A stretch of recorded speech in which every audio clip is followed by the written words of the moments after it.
Hello students, welcome to our YouTube channel growth concept. आज हम लोग क्लास 10 का पॉलिनोमियल का थर्ड पार्ट बनाने जा रहे हैं। सबसे पहले जो है, अगर आप लोग वीडियो दो पार्ट शुरू का नहीं देखे हैं तो आपको डिस्क्रिप्शन में लिंक मिल जाएगा। पहला पार्ट में हम लोग जीरोस देखे थे कि जीरोस किसको कहते हैं। दूसरा पार्ट में स्प्लिट मेथड से पॉलिनोमियल यानी क्वाड्रेटिक पॉलिनोमियल सोल्व करना भी सीखे हैं। आप लोग वहां से सीख लीजिएगा, बहुत आसान है। वैसे तो यहाँ क्वाड्रेटिक पॉलिनोमियल का तीसरा पार्ट जब हम पढ़ाएंगे, यानी कि जब हम लोग जीरोस और कोएफिशिएंट के रिलेशन के बारे में बात करेंगे, तो आज भी हम लोग स्प्लिट मेथड में भी शायद यूज करें। तो सबसे पहले अगर आप लोग देखे होंगे तो जीरोस जो है वो क्वाड्रेटिक पॉलिनोमियल का 2 होता है। इसको हम पहचानने का तरीका बताए भी थे, क्योंकि इसका जनरल फॉर्म क्या होता है, x square plus bx plus c। तो जहां पे स्क्वायर जैसे ही आएगा वहां पे आप समझ जाइए कि x का 2 पावर है तो इसका वैल्यू भी 2 आएगा। इसलिए जीरोस कितना पॉसिबल है, क्वाड्रेटिक पॉलिनोमियल का 2। अब एक को कहता है कि अल्फा मान लीजिए, दूसरे को कहता है कि बीटा मान लीजिए, है कि नहीं। अब 2 ही इसका आंसर है तो दोनों को मल्टीप्लाई करने पे आना चाहिए ना। तो कहता है, जैसे कि अभी दूसरा एग्जांपल लेते हैं, जैसे 16। अब 16 जो है उसका 2 फैक्टर सपोज है, एक 2 है और दूसरा 4 है। दोनों इसका फैक्टर है, 2 से भी 16 कटता है और 4 से भी ये कटता है।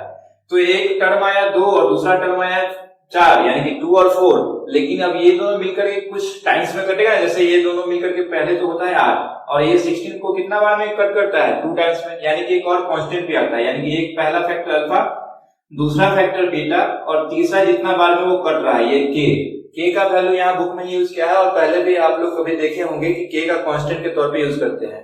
तो यहाँ पे भी जो के है वो कांस्टेंट के तौर में यूज कर रहे हैं। पहला जो है मतलब कि वो अल्फा, एक जो उसका फैक्टर है वो, बीटा जो उसका दूसरा फैक्टर है, और के क्या नंबर है, के वो नंबर है जितना टाइम्स में कट रहा है उससे, यानी कि कितना टाइम्स में कटेगा। तो के जो है उसको डिनोट करने के लिए। तो यहाँ भी हम लोग सेम वही करने वाले हैं, लेकिन अल्फा क्योंकि यहाँ पॉलिनोमियल है तो इसको अल्फा के फॉर्म में थोड़ी लिखेंगे, इसको लिखेंगे x माइनस अल्फा। क्योंकि x is equal to alpha है तो जब अल्फा इस साइड लाएंगे तो ये क्या हो जाएगा, x माइनस अल्फा हो जाएगा ना। Similarly x is equal to अगर बीटा भी एक आंसर है तो हम लोग जब इस साइड ले जाएंगे तो क्या हो जाएगा, x माइनस बीटा हो जाएगा। तो यानी कि एक फैक्टर हम लोग का x माइनस अल्फा हो जाएगा और दूसरा x माइनस बीटा हो जाएगा। डिनोट मैंने अलग किया है लेकिन बोला सही था। तो x माइनस अल्फा इसका एक फैक्टर होगा और दूसरा फैक्टर क्या होगा, x माइनस बीटा।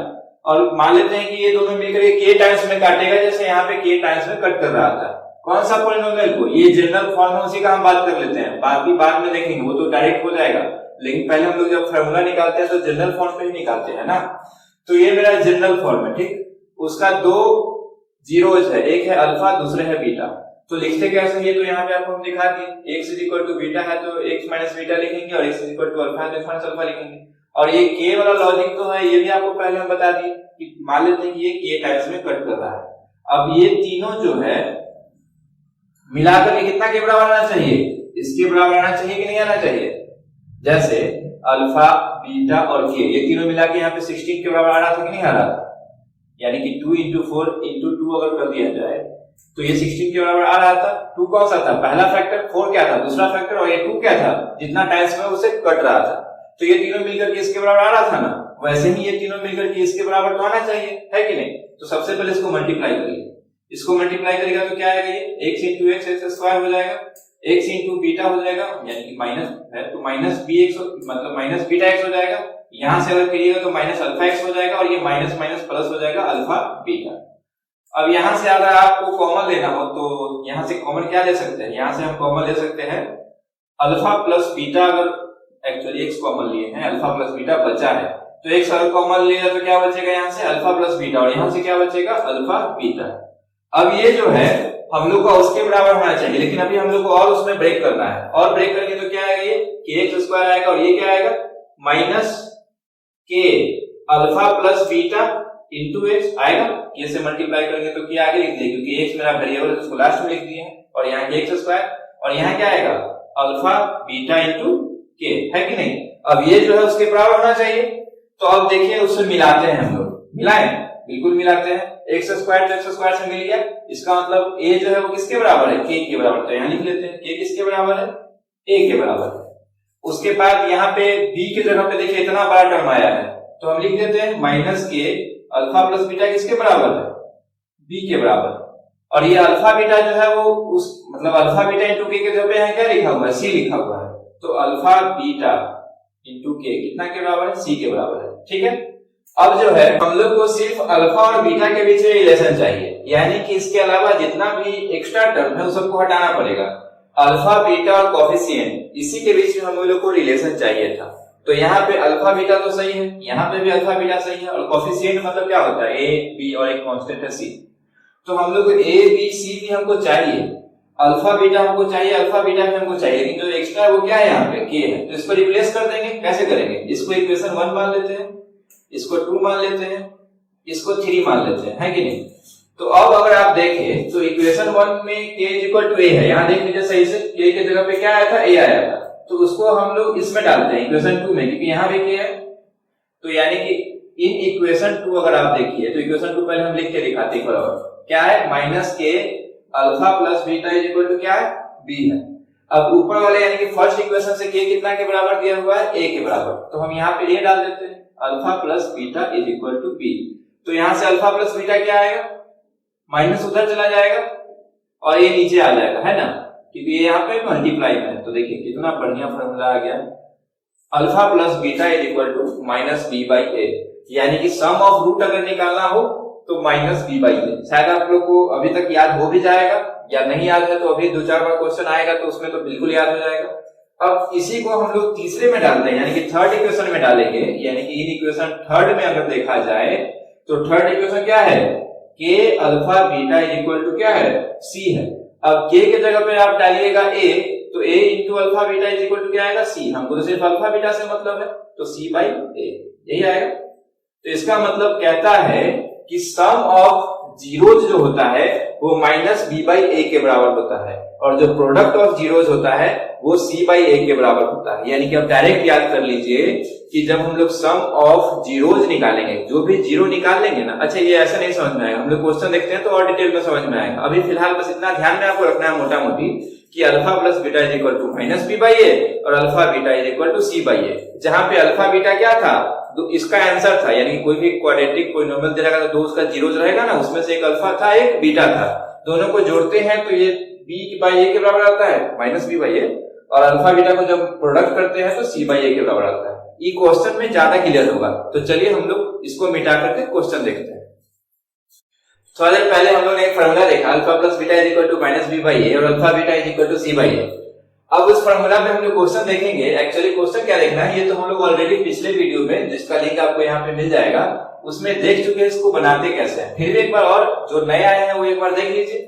हाँ, लेकिन आप लोग जो इतना मेहनत करते हैं तो प्लीज लाइक एंड सब्सक्राइब जरूर करिए और शेयर भी जरूर कीजिएगा चैनल को, काफी मेहनत लगता है हम लोग का इसमें। चलिए शुरू करते हैं। तो सबसे पहले हम लोग को ये वाला टर्म को इस कोएफिशिएंट के साथ मल्टीप्लाई करना पड़ता है। तो -12 को 2 से मल्टीप्लाई करेंगे तो कितना आएगा, -12 into 2 करिए, कितना आएगा, -24। अब आपको बीच वाला टर्म को ऐसे स्प्लिट करना है कि मल्टीप्लाई करने से 24 भी आ जाए और जोड़ने से 5 भी आ जाए, मतलब दोनों काम हो जाए।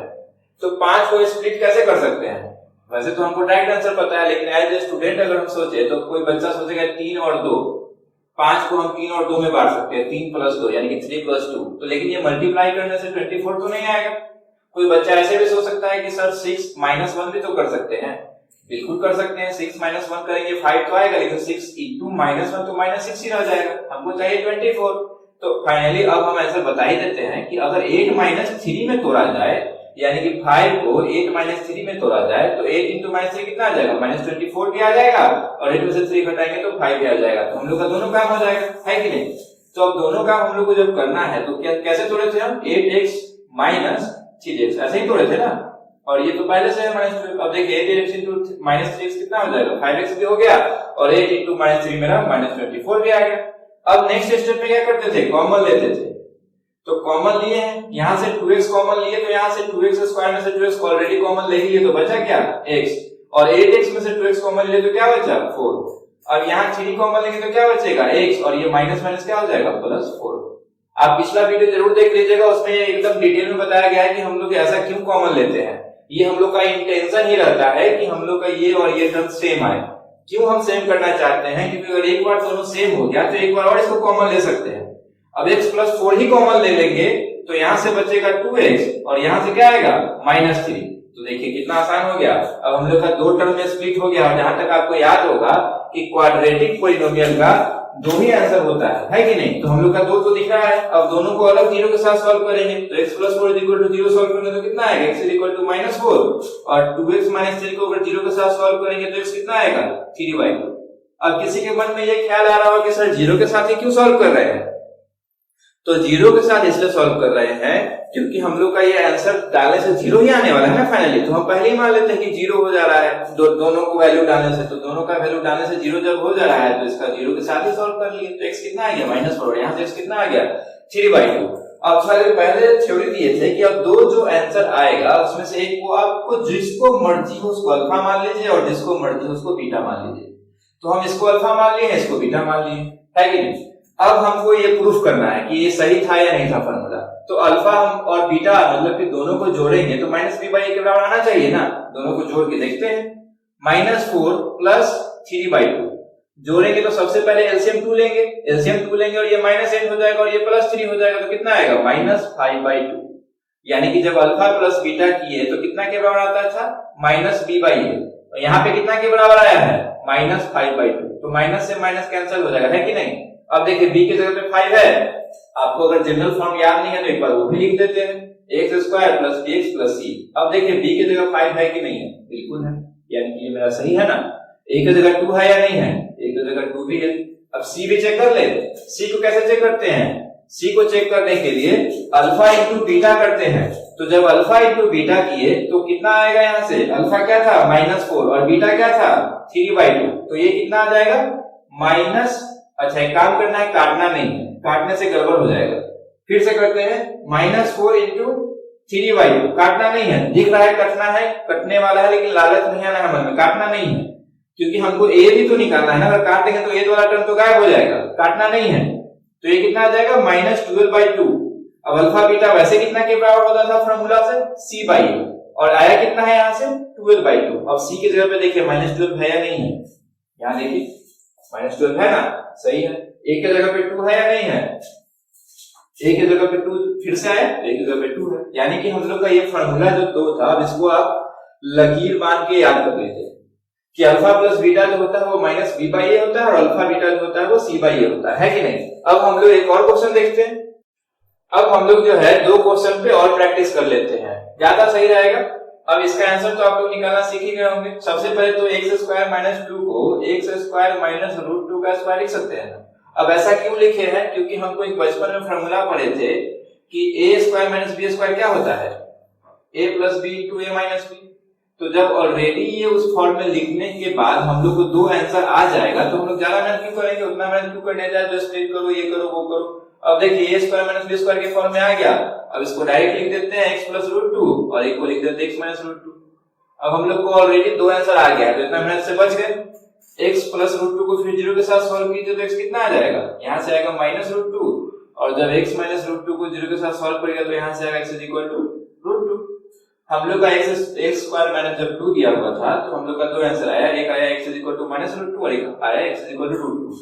अब आप यहाँ रख के भी देख सकते हैं, अगर क्रॉस चेक करना है तो 3 तरीके से चेक कर सकते हैं। एक तो पहले निकाले हैं वो तो हो ही गया, दूसरा हम लोग रख के चेक कर लेते हैं, और तीसरा वो अल्फा प्लस बीटा निकाल के। तो एक बार रख के देखिए, √2 का स्क्वायर करेंगे तो कितना आएगा, √2 × √2 यानी कि 2, और 2 - 2 करेंगे तो क्या आएगा, 0, यानी कि सही आंसर। एक बार -√2 भी रख के देखते हैं, तो -√2 का स्क्वायर भी करेंगे तो क्या आएगा, -√2 × -√2, तो फाइनली 2 ही आएगा, क्योंकि माइनस तो प्लस हो जाएगा, है कि नहीं। तो 2 - 2 तो फिर से 0 आ जाएगा, यानी कि दोनों आंसर सही निकाला हुआ है। लेकिन हम लोग को तो चेक करना है, तो चेक करते हैं अल्फा प्लस बीटा के, यहाँ से क्या आएगा, -√2 + √2। अब आप बोलेंगे सर आप अल्फा किसको माने, बीटा किसको माने, तो आपको जिसको मन है उसको मान लीजिए। हम इसको अल्फा माने थे, इसको बीटा मान रहे थे, तो देखिए अल्फा की जगह पे -√2 लिखे और बीटा की जगह पे √2 लिखे। आपको जिसको मन है उससे मान लीजिए, इसको मान लीजिए। अब ये -√2 से +√2 क्या हो गया, कट गया, तो ये क्या आएगा, 0।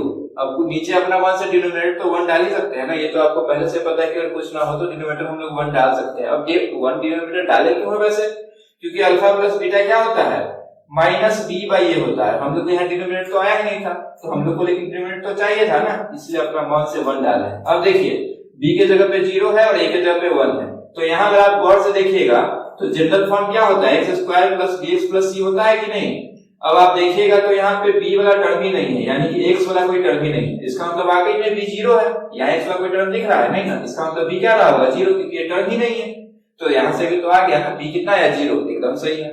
a के जगह पे देखिए क्या है, x स्क्वायर के बगल में कौन सा कोएफिशिएंट है, तो कुछ नहीं है, तो इसका मतलब 1 रहा होगा, तो 1 के जगह पे 1 आ रहा है, सही है। यानी कि एक तो टर्म हम लोग प्रूफ कर दिए। अब दूसरा टर्म प्रूफ करते हैं। अल्फा बीटा कितना के बराबर आएगा, यहाँ से -√2 into √2, तो ये कितना आएगा, -2, क्योंकि √2 into √2 तो 2 हो जाएगा और ये माइनस तो रह जाएगा। अब अल्फा बीटा होता किसके बराबर है, वैसे c/a के बराबर होता है। हम लोग को c/a आया क्या है, -2, फिर से डिनोमिनेटर नहीं है तो अपना मान से 1 डाल लेते हैं। a के जगह पे 1 तो पहले ही प्रूफ कर चुके हैं था। अब c के जगह पे देख लीजिए -2 है या नहीं, कांस्टेंट -2 मेरा पे यहाँ पे है, यानी कि ये भी प्रूफ हो गया है कि नहीं। तो इसका मतलब ये तो हम लोग देख लिए। अब हम लोग एक और एग्जांपल देख लेते हैं, ये थोड़ा सा यूनिक है, रूट वाला है। रूट वाला शायद बहुत लोगों से नहीं बनता है, तो आप लोग गौर से देखिए कैसे बनाते हैं रूट वाले क्वेश्चन को। सबसे पहले वही सिंपल प्रोसीजर जो हम लोग करते आए हैं अभी तक, पहला टर्म और जो लास्ट वाला टर्म है उसको मल्टीप्लाई करना है। तो √3 into 4√3 को क्या करना है, मल्टीप्लाई कर लेना है। तो √3 into 4√3 को जब मल्टीप्लाई करिएगा तो कितना आएगा, 4 into √3 तो 3 बन जाएगा, यानी कि आएगा 12। अब आपको 12 लाना है, किसको लाना है, -8 को ऐसे तोड़ना है कि आपको 12 आ जाए। तो सबसे पहले आपके मन में ख्याल क्या आएगा कि -8 को -6 और -2 में तोड़िए, क्योंकि -6 और -2 जोड़ने से -8 आ भी जाएगा, और -6 और -2 को जब मल्टीप्लाई करिएगा तो 6 दूनी 12 और ये माइनस माइनस प्लस, यानी कि +12, और यहाँ पे 12 ही तो लाना था। इसका मतलब जो अनजाने में तोड़े एकदम बिल्कुल सही तोड़े थे। तो हम इसको कैसे लिख ले, √3x², और ये 8x को कैसे तोड़े हैं हम, 6x और 2x में प्लस 4√3, सही है, अभी तक एकदम सही चल रहा है। अब इसमें हम लोग को √3x कॉमन लेना पड़ेगा। अब आपको कॉमन लेने का मतलब पता है ना, कॉमन लेने का मतलब होता है डिवाइड करना। पिछले वीडियो में जो लोग नहीं देखे हैं कृपया करके उसमें देख लीजिएगा, पूरा डिटेल में बताया गया है कि कॉमन लेने का मतलब क्या होता है। तो जब √3x² में से √3x कॉमन ले लेंगे तो x² में से तो x तो ऑलरेडी ले लिए, √3 में से √3 भी ले लिए, तो बचा तो केवल एक x बचा ना यहाँ से। अब 6x में से √3 कॉमन लेना है तो क्या बचेगा, तो हम क्या बोले आपको, 6x में से √3x कॉमन लेने का मतलब डिवाइड करना होता है। तो x से x तो कट जाएगा। अब जब 6 और √3 में आप लोग देखिएगा तो 6 को हम लोग 3 into 2 लिख सकते हैं कि नहीं लिख सकते हैं, बिल्कुल लिख सकते हैं। और 3 को हम लोग √3 into √3 लिख सकते हैं कि नहीं लिख सकते हैं, वो भी आराम से लिख सकते हैं। तो √3 नीचे भी है, √3 ऊपर भी है, तो कट जाएगा, लेकिन बचेगा क्या, 2√3। कैसे निकाले आप लोग देखिए। अच्छा, एक और मौका आएगा भी यहाँ पे समझने का, वहां समझिएगा। यहाँ 2 कॉमन लेंगे तो 2 कॉमन लेंगे तो अच्छा मौका यहाँ नहीं आया, कोई बात नहीं, और क्वेश्चन हम लोग देखेंगे फ्यूचर में, इसमें क्या है। नहीं तो आप लोग बना के देखिएगा, अगर नहीं बनता है तो टेलीग्राम पे हम लोग का लिंक रहता है, वहां पे मैसेज करिएगा, पर्सनल हम हैंडल करते हैं उसको, आप पूछिए तो सही, बताएंगे क्यों नहीं। तो यहाँ से माइनस प्लस क्या हो जाएगा, माइनस, और ये क्या बनेगा, 4 में से 2 कॉमन लेंगे 2 बचेगा। कितना आया, x - 2√3। यहाँ पे भी कितना था, x - 2√3। तो अब ये दोनों आपस में तो कॉमन हो गया, और हम लोग पहले ही बोलते कि ये दोनों कॉमन आना ही चाहिए, अगर नहीं आता है तो माइनस प्लस कॉमन लेके ले ही आते हैं। तो हम लोग का कॉमन आया तो ये कितना हो गया, x - 2√3। और यहाँ से जब इस दोनों में से इसको ही कॉमन ले लिए तो ये पूरा में से इसको कॉमन ले तो क्या बचा, यहाँ से बचा √3x, और इसमें से जब इसको कॉमन ले तो यहाँ से क्या बचेगा, -2। अब 2 को टर्म आ गया ना, जैसे हमेशा से आ रहा था वैसे यहाँ पे भी आ गया। अब दोनों को अलग अलग जीरो के साथ सॉल्व करेंगे तो x कितना आ जाएगा यहाँ से, 2√3, और जब इसको सॉल्व करेंगे तो कितना आ जाएगा x यहाँ से, 2/√3। अब इसमें थोड़ा सा चेक करने में थोड़ा समय लगेगा, लेकिन करना तो पड़ेगा अगर एग्जाम में क्वेश्चन पूछेगा तो। अब यहाँ पे अल्फा बीटा आपको निकालने के लिए कहेगा तो किसी को भी अल्फा मान लीजिए, अल्फा ये है और बीटा ये है, उसमें क्या दिक्कत है। अब जोड़ते हैं दोनों को, तो जब जोड़ेंगे तो 2√3 + 2/√3 आएगा। एलसीएम लेंगे √3, तो ये कितना हो जाएगा, 2√3 into √3, क्योंकि 3 से तो मल्टीप्लाई करेंगे ना, तो √3 into √3 डायरेक्ट कर लेते हैं पहले। √3 into √3 3 हो जाएगा, और 3 into 2 क्या हो जाएगा, 6 प्लस 2, यानी कितना आएगा ये, 8/√3। अब अल्फा प्लस बीटा होता किसके बराबर है, -b/a के बराबर होता है। तो a के जगह पे कितना है, √3, देखिए है एकदम सही है।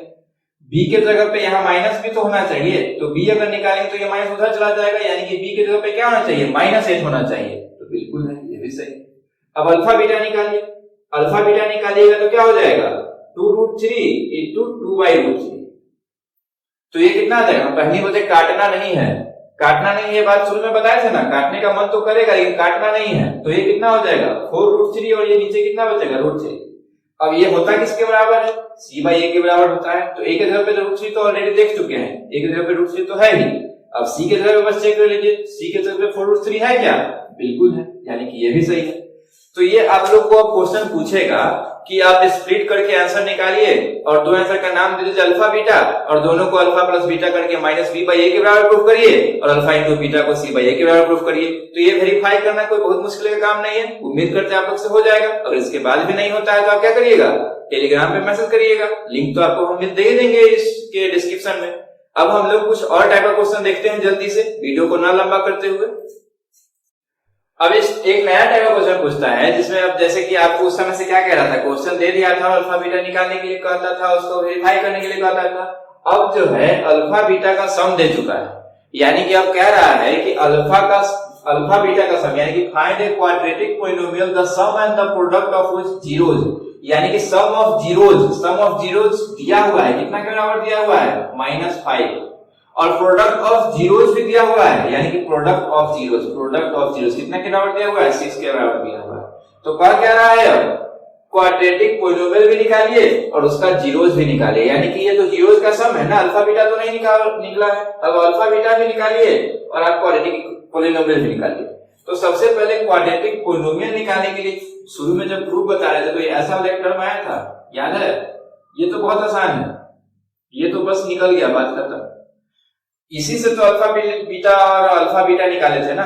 तो जब अल्फा बीटा दिया रहेगा तो alpha plus beta alpha beta जब दिया रहेगा तो हम लोग को इसको देख करके ही बता देंगे। कैसे? एक्स स्क्वायर की जगह एक्स स्क्वायर ही रहेगा, अल्फा प्लस बीटा की जगह क्या लिखना है, -5 लिखना है, और अल्फा बीटा की जगह पे क्या लिखना है, 6 लिखना है।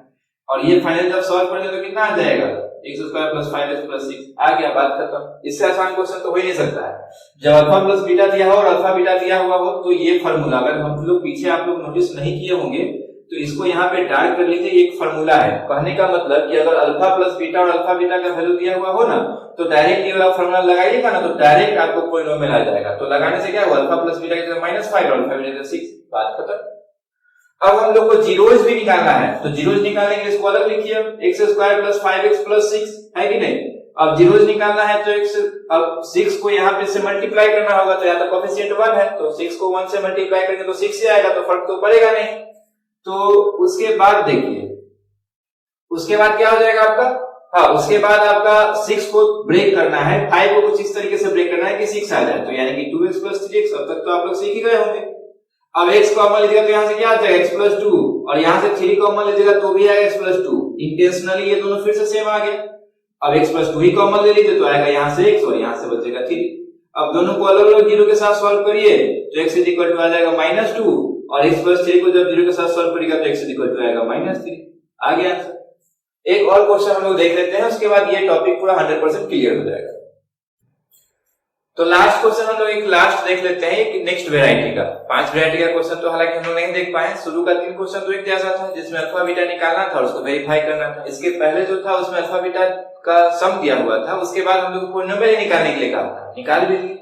ये लास्ट वैरायटी का क्वेश्चन है, इसमें जो है ना आपको कुछ अजीब ही टाइप का कहा है। जैसे देखिए, if the product of the zeros of the polynomial जो है ना ऐसे करके दे दिया, यानी कि यहाँ पे क्या वैल्यू है वो नहीं दिया है। क्यों नहीं दिया है, क्योंकि इसी का वैल्यू पूछ ही तो रहा है, इसी का वैल्यू पूछ रहा है। ए फाइंड द वैल्यू ऑफ ए बताना है, तो आपको क्या दिया हुआ है, product of the zeros of the polynomial, product of the zero, यानी कि अल्फा इंटू बीटा कितना के बराबर दिया हुआ है, अल्फा इंटू बीटा दिया हुआ है 4 के बराबर, और आपको पूछ रहा है ए का वैल्यू। तो कैसे निकलेगा, तो आपको पता है ना कि अल्फा बीटा कितना के बराबर होता है, c बाई a के बराबर होता है। फॉर्मूला में तो अब तो याद हो गया होगा।